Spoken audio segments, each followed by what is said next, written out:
So that sort of got me into South Asian history. So I researched and wrote a book on Britain's relationship with South Asia from 1947 to the end of the 1960s. And that was a sort of political history. So it encompassed diplomacy and stuff like that. But it also dealt with issues like immigration and racism and culture and all sorts of, big sort of broad swathe of how that relationship developed over time. And I wrote it. And when I was writing it, I kept coming across this notion of a secret sort of history that underlay it, which wasn't really public, but was in the archives about an intelligence relationship. And the interesting thing for me was it was one of the things that stayed after 1947. So, if you think about Britain's break with India in 1947, economically, it took quite a long time to unwind. So Britain was still India's biggest trading partner, had a huge stake in the Indian economy well into the late 1960s, early 1970s. So there's still an economic dependency between London and India during that period. Socially and culturally, those links sort of stayed together. But one of the strongest links I found, I kept coming across, was intelligence. It was like, well, what's happened? Britain was really important to Indian intelligence after 1947 because India had lots of threats, both internally. It was struggling to keep India together as a coherent nation state. So when India was made independent in 1947, there was a lot of talk about, well, India's going to fracture, it's going to split up, and no one can keep this country together because it's an imperial construct. It was created by the British. There wasn't an India before Britain came, and there were lots of princely states and other sort of facets of the way India's political geography worked. And the British cohered that state into a nation. And once they leave, it'll just fracture. So there was this notion that was going to happen. That didn't happen. But there was lots of pressure on India to make sure that didn't happen and to keep the population under control. And one of the ways of doing that is intelligence and security, to know what people are thinking and feeling, get on top of political agitation, know where social dissent might be forming. So intelligence was an important component of that. And then they had external threats from People's Republic of China, which went communist in 1949, October 1949. They had threats from Pakistan because of the division, the partition of the subcontinent in 1947. So they had strong external threats and strong internal threats. And they weren't really left in a condition where they could handle those because Britain had left India in a terrible state. Lots of economic extraction. Britain had sort of exploited India as a sort of an economic cash cow really throughout its 200-year sort of colonial occupation. So it was in a terrible state. It was deindustrialized. It didn't have the sort of capacity to do that. So one of the interesting things I found was decolonisation happened in August 1947. The British stayed on in certain ways, economically, socially to some extent, but they stayed on in intelligence terms as well, because India needed the British in terms of their intelligence capacity to stabilise the state externally and internally. So the British were sort of left essentially in 1947 militarily, but in terms of intelligence, India pretty quickly said, can you come back and help us? Can you train our intelligence officers? Can you give us support? Can you be there as a sort of, while we pick our intelligence process up and effectively create an intelligence service from scratch?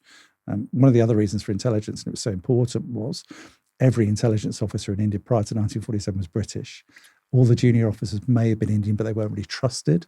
So there was this notion of no one was trained, no Indian officials were trained to take over an intelligence function. So when the British left in 1947, they took all the intelligence officers with them and they burnt all the intelligence records as well. So there's no institutional history. So India's starting literally from ashes with no staff trained in intelligence, or very few, and certainly none at the senior level, and no institutional record of how to run an intelligence service or who was being monitored at that particular time. So yeah, it was an interesting sort of story that hadn't really been told in depth, and I found really fascinating. And the longer I traced it through, it just kept going. So I thought, well, by the mid-1950s, this is going to peter out, but it didn't. And then you got to the mid-1960s and it didn't. And it just kept going into the 1970s and 1980s. So a really strong relationship that had a really long afterlife, much longer than I thought it would have during that period, and much longer than other things. I mean, surprisingly, like the last head of the Indian Navy, who was British. So again, when the British left India in 1947, they sort of left, they sort of didn't leave. So the head of the Pakistani and British Indian Armed Forces was British for quite a few years after partition. And the head of the Indian Navy was British until 1958.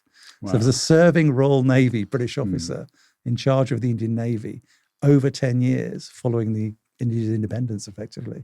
So that transition took a long time. But intelligence seemed to take longer than any other sort of facet, really. So that's what sort of drew me to it. So you found that there's this relationship of intelligence with Britain and India and even Pakistan. Yep. And so what happens, like, what happens after that? So there's this relationship. How did Britain use that? Like, what happens next? It's an interesting relationship between, I guess one of the first points I'd make is there's a different relationship between Pakistan and India. So for various reasons, India at independence in 1947 initially gravitates towards Britain for lots of things, economically, militarily, and in terms of intelligence. It looks to London to help. And partly that's because of the colonial connection. And Jawaharlal Nehru, his first prime minister, has been regarded as India's last Englishman to rule India. Very much an Anglophile, very embedded in British high society and British culture. So he naturally gravitated towards Britain, I think, because he felt comfortable with the British people. And Nehru had a sort of aversion to Americans, but not America. Nehru really liked America, and he admired its democracy, and he admired its entrepreneurial spirit, and lots of things about America. Really, Nehru thought was a model really for any society. What he didn't like was American capitalism and its brashness, and what he regarded as excessive greed and wealth inequality, and again the racial system of segregation in southern United States. Obviously, really grated with Nehru being a sort of arch proponent of anti-colonialism. So lots of things about the American social and political system Nehru wasn't attracted to. So he tended to sort of shy away from the United States and gravitate towards Britain in that sense. Pakistan had an opposite experience, I think, but for very different reasons. Pakistan gravitated towards the United States for its security, largely because it was faced with an antagonistic relationship with India. So India being a much bigger state, much larger population, much larger land mass, much stronger army.